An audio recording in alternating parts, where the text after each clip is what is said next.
Bonjour et bienvenue sur un nouveau numéro du podcast de GoMyTech. On est très heureux d'avoir avec nous aujourd'hui Oussama Ourahou, notre CPO ici à GoMyCode. Bonjour Oussama. Bonjour Christine, ça va? Ça va et toi? Yes, très bien, très bien. Alors aujourd'hui on te reçoit ici parmi nous pour nous discuter un petit peu du rôle du CPO. Donc on sait qu'il y a le CIO, le CMO, le CTO, enfin dans la liste d'essais il y en a beaucoup de plus en plus et il y a le CPO.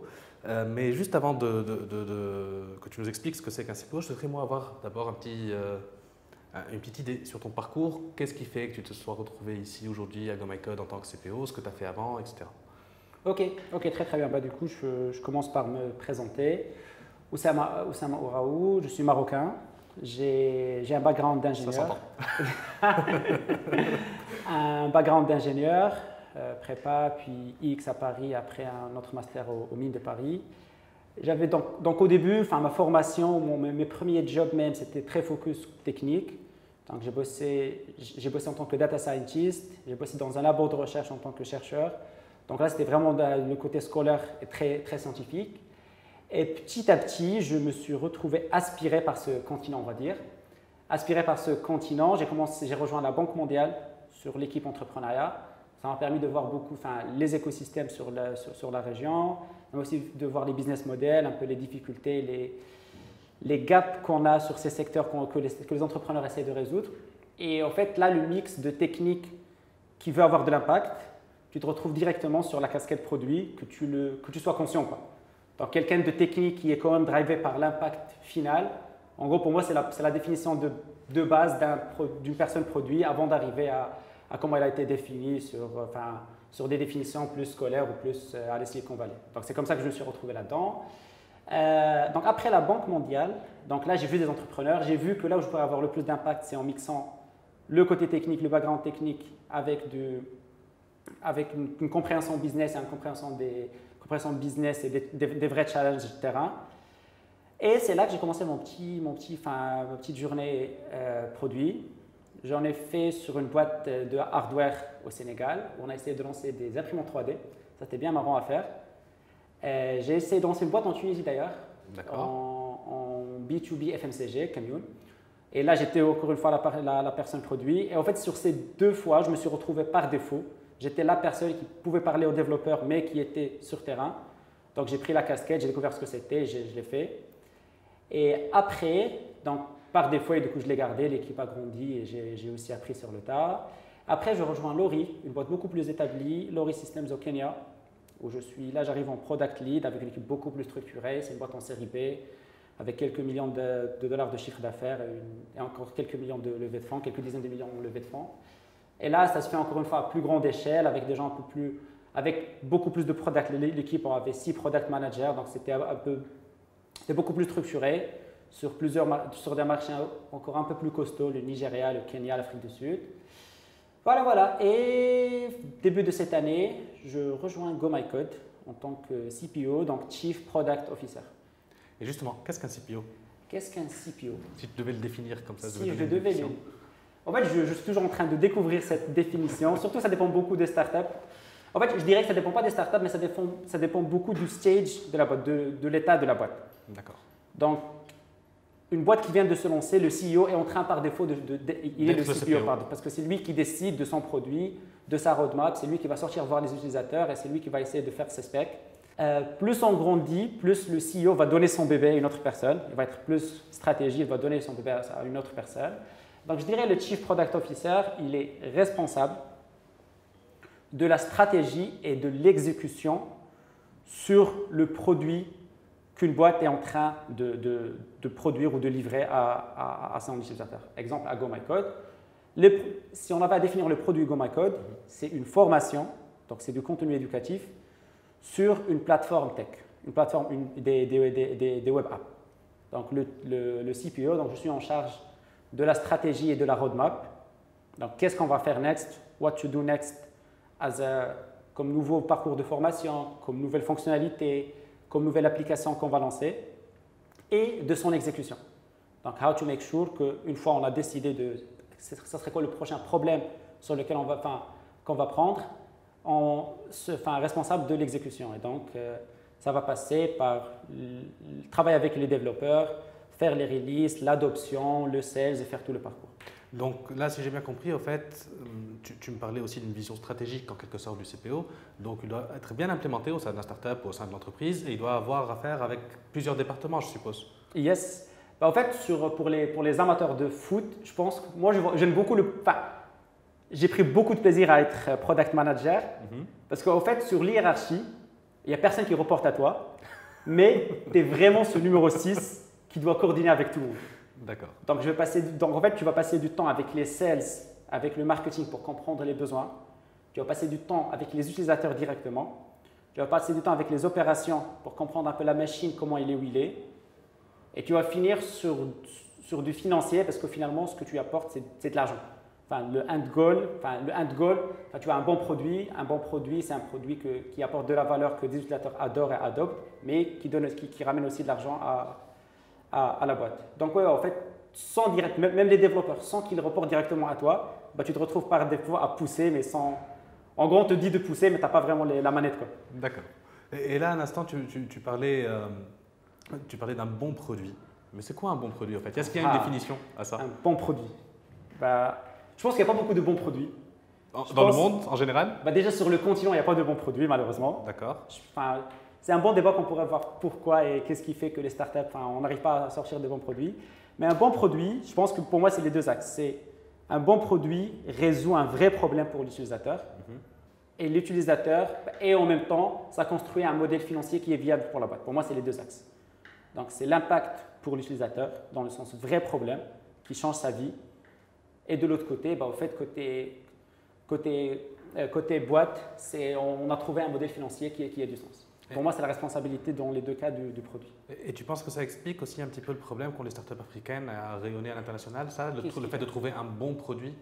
Non, je pense que c'est différent. Je pense qu'on a des challenges qui sont différents. Je pense que ce n'est pas une question de rayonner à l'international. Je pense que les grosses startups qui sont licornes aujourd'hui en Afrique, ils n'ont pas pris une approche produit à ça. Ils ont pris une approche operations.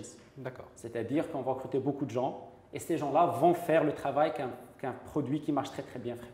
C'est un peu ça qui fait. C'est beaucoup plus dur de faire de la tech dans le continent, de par l'adoption, de par le prix de la data, de par les talents pool qu'on a, de par les investisseurs. Et donc, l'approche que les licornes ou les premières licornes dans le continent, ils ont pris, c'était la partie operations. C'est pas une question de rayonner, je dirais.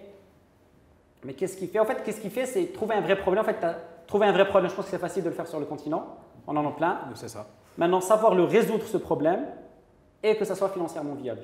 Et ça, c'est vraiment compliqué, en fait. Ça, c'est vraiment pas évident. Ça, c'est vraiment pas évident. Et je pense que, ouais, c'est vraiment ça. C'est comprendre un vrai problème, apporter une vraie solution à ça. Bah, tu vois, la mobilité, l'éducation, la santé, c'est des problèmes. Enfin, c'est pas ce qui manque des problèmes. Maintenant, est-ce qu'on peut trouver un modèle viable sur ça? D'accord. On revient un petit peu à GoMyCode et Yes. au produit justement. Comment tu décides de lancer un produit ou voilà, comment tu te dis, voilà, cette fois-ci, on va faire ça par rapport à ce produit-là, ici à GoMyCode.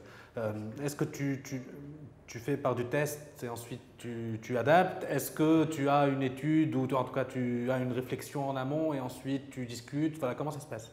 Allez, là, il y a tellement de choses qui me viennent en tête. Commençons par la première faut être confortable à se tromper. D'accord. Donc déjà ça, je vais mettre cette base-là qui est soyons confortables. Tu check the wrong Tout le guess. monde, ça arrive, on se trompe et on avance. Si on peut prendre du bon risque et que le risque est à la fin, fine quoi. Déjà ça. Maintenant, comment je le fais? Donc idéalement sur la théorie, sur comment les choses devraient se faire. Un bon produit, il vient directement de ses utilisateurs. Une bonne product roadmap. D'accord. Il vient directement des utilisateurs. Donc ça suppose une remontée d'informations de la part des utilisateurs que tu peux utiliser par la suite? Ou sinon, si on aime vraiment nos utilisateurs, bah, ça suppose une descente vers les utilisateurs pour aller chercher. C'est un peu ça l'approche. Est-ce que c'est eux qui vont pousser ou sinon on va juste aller chercher le problème? Ça ne vient pas du CEO qui a eu une super idée ce matin, ça ne vient pas de ton gros client qui pense qu'il faut aller ça, ni de ton investisseur, ni de la compétition d'ailleurs. Ça devrait venir d'un problème que tu identifies chez tes utilisateurs et que tu penses qu'il y a de la valeur à les résoudre et faire un 10 fois meilleur que leur solution actuelle. Génial, parfait. Et donc, c'est cette approche que tu fais à GoMyCode aujourd'hui? Yes. C'est un peu ça en fait, c'est un peu ça le mot d'ordre. C'est qu'à la fin de la journée, ce qui compte, c'est nos utilisateurs Et ça, toute l'équipe le sait. C'est vraiment un peu la règle générale. Donc, si tu demandes à l'équipe produit, tech, c'est quoi la culture? En gros, la valeur qui revient, c'est impact sur nos utilisateurs, étudiants et instructeurs. Et donc, en parallèle, je suppose que, en fait, nous, donc à GoMyCode, on a notre plateforme. Yes. Et je vois dans ton travail au quotidien qu'il y a sans cesse des nouveautés, sans cesse des nouvelles fonctionnalités qui sont ajoutées. Donc tout ça, c'est pris en considération aussi à travers les feedbacks obtenus à travers les utilisateurs. Exactement.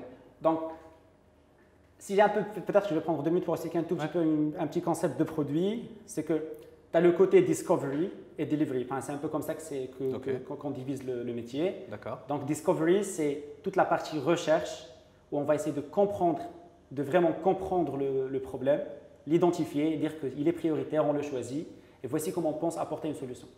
D'accord. Okay. Et delivery, c'est la partie où on va aller avec des développeurs, des ingénieurs, sortir cette fonctionnalité, mais pas que ça, et s'assurer que cette fonctionnalité vient résoudre le problème qu'on a identifié au début. En fait, si on ne ferme pas la loupe, on n'a rien fait. D'accord. C'est-à-dire que, OK, vous avez le go, donc pour une équipe, en fait, on travaille par squad. Donc, disons que la squad instructeur, OK, vous avez le go pour travailler sur un problème qui est, un problème X, parce qu'on a jugé, voici, on a bien mesuré l'impact et tout. Si à la fin, on ne revient pas et on prouve qu'en fait, ça a eu de l'impact, en fait, on n'a rien fait.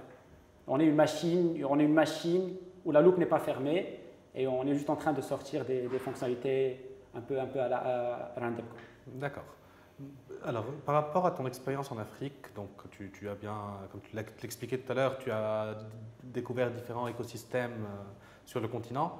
Et GoMyCode aussi, elle a cette problématique parce qu'on est présent dans différents pays.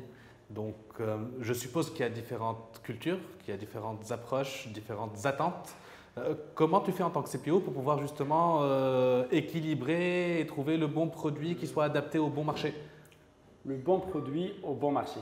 De un, ça vient par une compréhension, une connaissance des marchés. C'est-à-dire que, au fait, si je n'arrive pas à être très très proche des étudiants sénégalais, en fait, tu ne sais pas ce qu'ils veulent. Le jeu est perdu d'avance. La partie, elle est perdue d'avance. Mais c'est un immense travail à faire aussi, ça, non? C'est-à-dire de pouvoir aller découvrir tout. Enfin, on est présent dans 8 pays.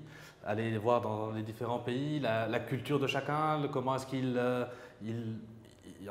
voit le produit GoMyCode, comment est-ce qu'on peut l'améliorer à chaque fois. Là, il y a 2 façons de faire les choses. La première, elle est quantitative. Okay. Et pour ça, on a plein d'outils qui sont sur place. La qui nous permettent, toute la data qui permet de remonter. Donc là, on a des data. On utilise Mixpanel pour de la data d'utilisation. On utilise Hotjar pour la data d'interaction avec la plateforme. On a aussi notre équipe data qui va analyser un peu tout l'avancement, tout le côté éducation, où est-ce qu'ils sont bloqués, c'est quoi les exercices qui construisent le plus de difficultés. Et toi, tu essaies de trouver des solutions à ça? Des solutions à ça, exactement. Donc, on va définir le problème qui sera commun au maximum de personnes.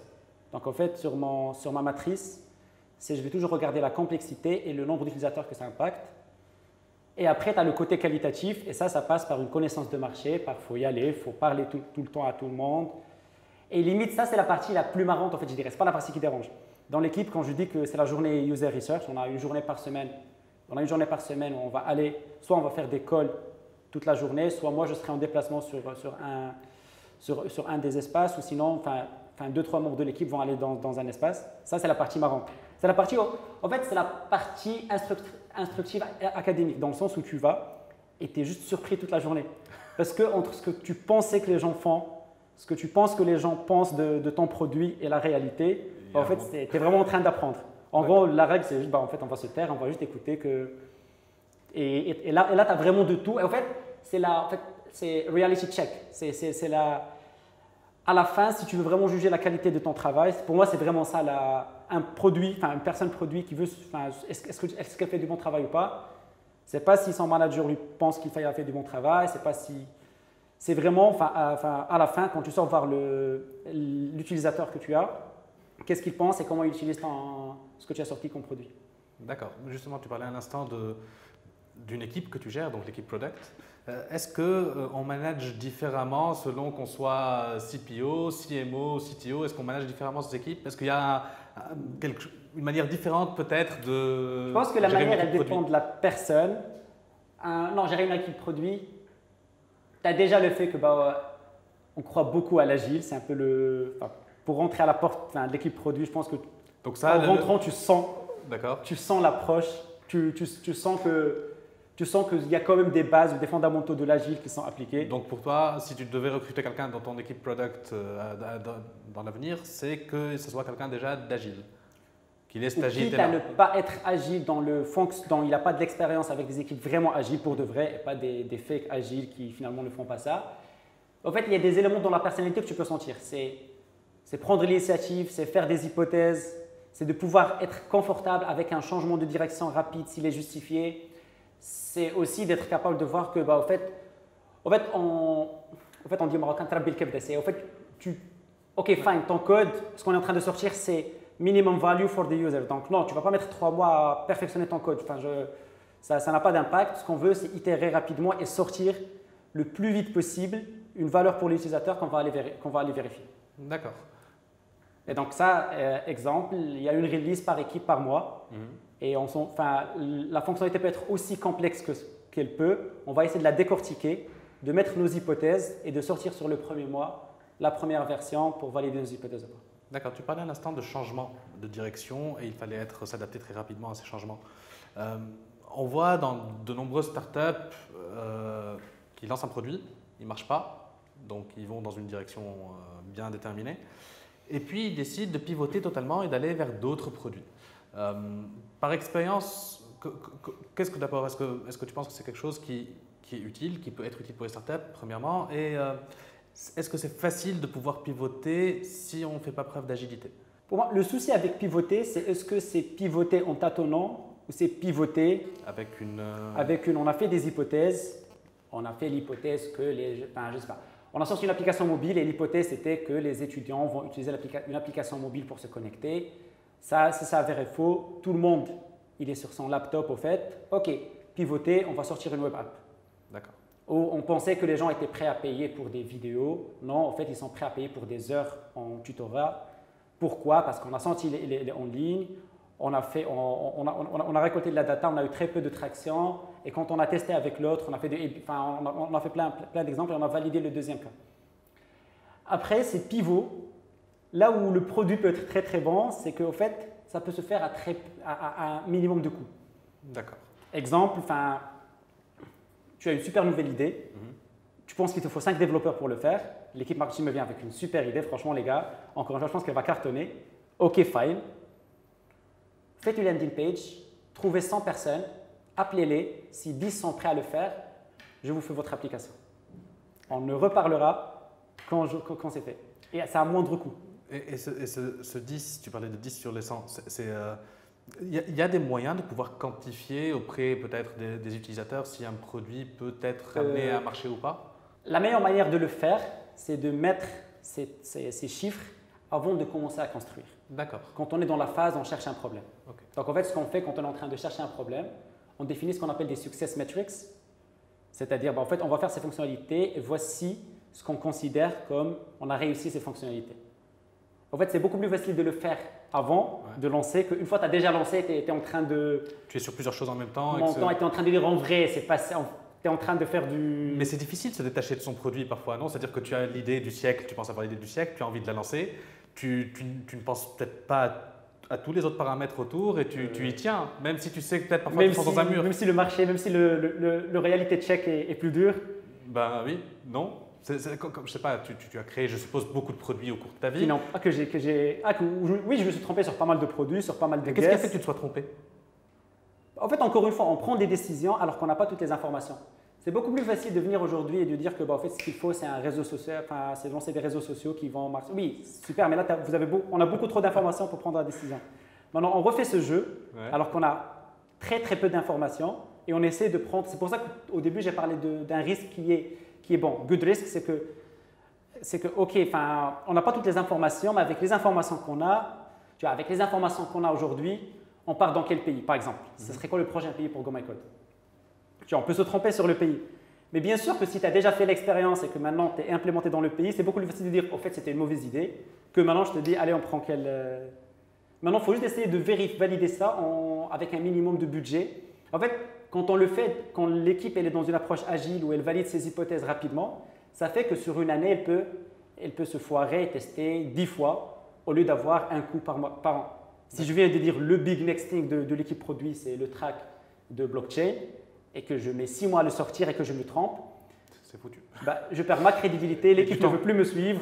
Beaucoup de temps aussi. Au-delà du temps et des budgets que j'ai perdus. Alors que si je suis sur des softs, sur des moyens d'expérimenter plus rapides, tu vois, blockchain, bah, je vais d'abord voir s'il y a de l'attraction pour ça, je vais mettre un super skill sur un autre track, je vais faire une landing page. Landing page, c'est le meilleur moyen de pouvoir tester. Enfin, ok, landing page, est-ce que ça marche ou pas? D'accord. Parfait. Merci beaucoup Oussama d'avoir été avec nous Merci pour ce podcast. Et on espère t'avoir très bientôt, peut-être pour nous parler un petit peu de nouveaux produits qu'on va lancer à GoMyCode. Yes, il y a de nouveaux produits, de nouveaux verticales qu'on est en train de développer, au-delà des formations qu'on a sur ce modèle hybride. Donc à bientôt, j'espère. Génial. Merci beaucoup et à très bientôt donc, pour un nouvel épisode du podcast de GoMyTech. Merci.